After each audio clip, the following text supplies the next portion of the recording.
las 8:39, antes de regresar a la Ciudad de México, ver lo que está ocurriendo, de ir a Sinaloa, varias cosas, y después de escuchar lo que está pasando lo que ocurrió el fin de semana en Los Ángeles, lo que está pasando ahora, cómo pintan las cosas para esta tarde, no podemos dejar de lado lo ocurrido. Esto ocurrió el viernes en Colombia. Un candidato a la presidencia, hay muchos candidatos, las elecciones son hasta mediados del próximo año, un candidato muy joven, Miguel Uribe Turbay, nieto, por cierto, de un expresidente colombiano e hijo de una periodista secuestrada y asesinada allá a principios de la década de los 90. Estaba en un mitin, se acercó una persona suicida, porque estaba en medio de toda la gente de ahí, y le disparó 2 tiros por la espalda. Según las autoridades, ahí se ve, ahí estamos viendo la imagen, la persona que disparó es un muchacho de 15 años. No sé si esa información esté completamente confirmada. El candidato Miguel Uribe fue llevado de inmediato al hospital y desde entonces pues se debate entre la vida y la muerte. El director médico del hospital ha publicado 2 o 3 reportes, siendo que la situación sigue siendo muy grave, pero que está con vida.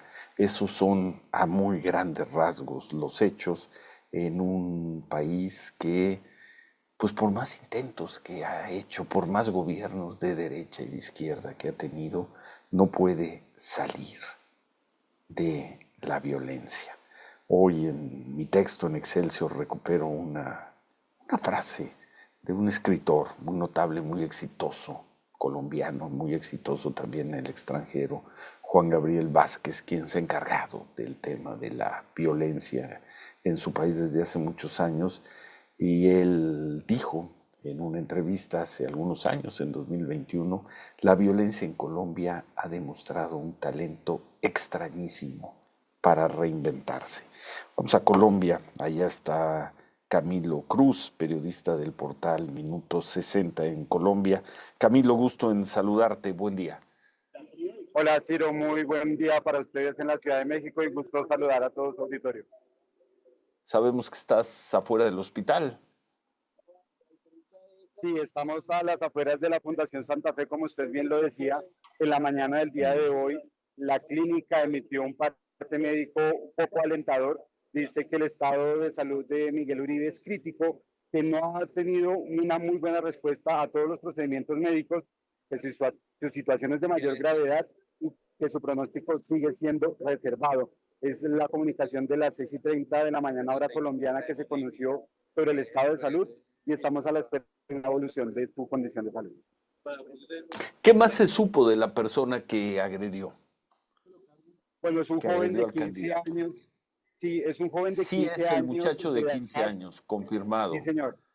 Lo aprendió la policía. En este momento se encuentra en un procedimiento quirúrgico porque también está siendo, digamos, tratado por una herida de bala. Y lo que se ha conocido, por ejemplo, Ciro, y lo cuento, la Fiscalía colombiana hace pocos minutos confirmó que el arma, una tipo Glock, que se utilizó para atentar contra Miguel Uribe, fue comprada en el año 2020 en el estado de Arizona, en Estados Unidos. Es un arma que se compró legal en ese país y las autoridades colombianas están averiguando de qué forma ingresó al país y cuál habría sido el recorrido para llegar esta arma hasta las manos de este joven que atentó contra el candidato. Bueno, difícil, qué difícil, Camilo, qué difícil, ¿no? ¿Y cuántos años habrás leído el fin de semana la prensa, algunas notas de la prensa internacional, todas en el recuento de los homicidios de los años 80, de los años 90, de los últimos años, esa violencia que parece no soltar, no querer soltar a esa gran nación que es Colombia? Qué duro, qué impactante, ¿no? Ver esas imágenes. Sí, sí, sí, es una situación bastante complicada que tiene conmovida a gran parte del país. Su esposa, María Claudia Tarazona, en la mañana de este lunes emitió un conmovedor mensaje a través de sus redes sociales diciendo que están esperando un milagro, que Miguel necesita un milagro para poder salir de la Fundación Santa Fe. Y se recuerda justamente la historia de Diana Turbay, porque él tenía 5 años cuando su madre fue secuestrada por el narcotráfico y fue asesinada en un intento de rescate. Y como tantos otros políticos hoy en día que eran niños cuando sus papás fueron asesinados, como es el caso de Rodrigo Lara Bonilla o del mismo candidato presidencial Luis Carlos Galán. Y lo que se ha hablado justamente en el día de hoy es cómo Colombia está repitiendo estos ciclos de violencia. Terrible. Y además en un proceso muy adelantado, ¿no? Electoral, porque las elecciones son a mediados del próximo año, las presidenciales. Las elecciones presidenciales son en mayo, en marzo se elige el Congreso y ya se estaban empezando a inscribir los primeros precandidatos. Algunos políticos colombianos habían optado no por tener un aval político de un partido, sino tener firmas de los colombianos que avalaran su candidatura y ya había iniciado este proceso. De hecho, Miguel Uribe estaba en una contienda desde el mismo Partido Centro Democrático con algunos otros precandidatos y se tenía que establecer ser el mecanismo para elegir al único candidato del Centro Democrático Partido Derecho. Pero ya las elecciones habían comenzado, ya hay varias personalidades políticas confirmando su deseo de participar en las elecciones presidenciales y pues justamente se preparaban para estos comicios de mayo. Muchas gracias, Camilo. Muchas gracias, en verdad. Gracias, suerte para ti, suerte para la gran Colombia. Y suerte también para Miguel Uribe Turbay. Gracias, buen día. Sí, con mucho gusto, buen día, y aquí en Portal Minuto 60 estaremos informándoles los aconteceres en Colombia. Buen día. Y como una noticia, Manuel, sabemos que no es la primera que se da recientemente en Colombia, pero como una noticia te tira pues todas las estrategias de imagen, ¿no? ¿Cuánto han trabajado los colombianos? Cuando menos desde, pues qué será, unos 20 años, desde que lo gobernaba con mano firme Álvaro Uribe, el presidente de derecha, quien enfrentó a los grupos criminales. Hicieron todo los colombianos, todo lo posible, digamos, todo el manual. Enfrentaron duramente a los grupos criminales, los persiguieron, buscaron acuerdos con ellos, por lo que tocaba a los grupos terroristas, guerrilleros.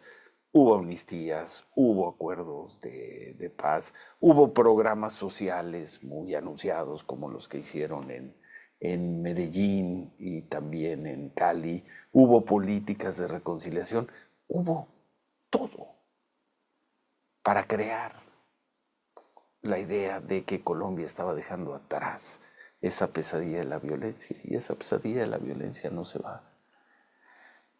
Yo digo hoy en mi texto en Excelsior que es imposible no verse en ese espejo, ¿no? en el espejo colombiano, ¿no?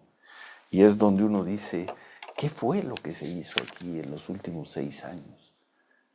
¿Cuántas generaciones van a pagar la política criminal de López Obrador, de haber dejado crecer como lo hizo a los grupos criminales? Con el cuentazo de que, bueno, están atendiendo las consecuencias. Y las causas, ¿no? Imposible no mirarnos en el espejo colombiano, Manuel. No, imposible, Ciro. Y la verdad es que como hemos estado viendo en las últimas horas en Colombia, basta un caso para que además a nivel internacional se derrumbe toda esa imagen y se empiece a pensar entonces que efectivamente pues todo lo platicado y todo lo caminado allá en Colombia pues a lo mejor no ha servido de mayor cosa, sí, con ciertos avances, sí, con ciertas mejoras, pero pues que es un estado de violencia. Y entonces te vienen las imágenes de cuando te dice, o las historias de cuando te dice algún amigo, alguna amiga, fui a Colombia, pero me dijeron, oiga, fui a tal ciudad, no vaya a salir de noche, no vaya a salir así, no. Entonces, bueno, pues la inseguridad, dice, es hasta un poco más fuerte que en la Ciudad de México. Entonces cobra sentido, Ciro, que sea un asunto más bien pues de una imagen que se vio resquebrajada desafortunadamente por el atentado al señor Miguel Uribe Turbay, ¿no? A nivel internacional, resquebrajada esa imagen colombiana, ¿no? De la seguridad. ¿Qué dijo la presidenta sobre este hecho, Sofía? Expresó su solidaridad, Dijo, condenamos el atentado y esperamos su pronta recuperación. No estamos a favor de la violencia nunca y en particular condenamos este atentado, nuestra solidaridad con Colombia. Y Arturo Páramo, quien hizo la pregunta sobre este tema, le preguntaba sobre estas relaciones, este grupo de alto nivel del que la presidenta hablaba la semana pasada ante los ciudadanos colombianos que han sido detenidos en México, si por ahí veía ella alguna relación con esto. La presidenta dijo, sí, hay un grupo de trabajo que está coordinando la Cancillería con el Gabinete de Seguridad por el vínculo que pudieran tener las organizaciones criminales de México y Colombia, pero no está relacionado, no son temas que estén relacionados. Este grupo de alto nivel, en nuestro caso en particular, es por las detenciones que se han hecho de ciudadanos colombianos en nuestro país. Hay acciones que ya se han tomado y ya hay reuniones que se han llevado a cabo en este grupo de alto nivel México-Colombia. Y fue todo. Bueno, pues la violencia criminal, la violencia colombiana, ¿no? En fin, vamos a pausa.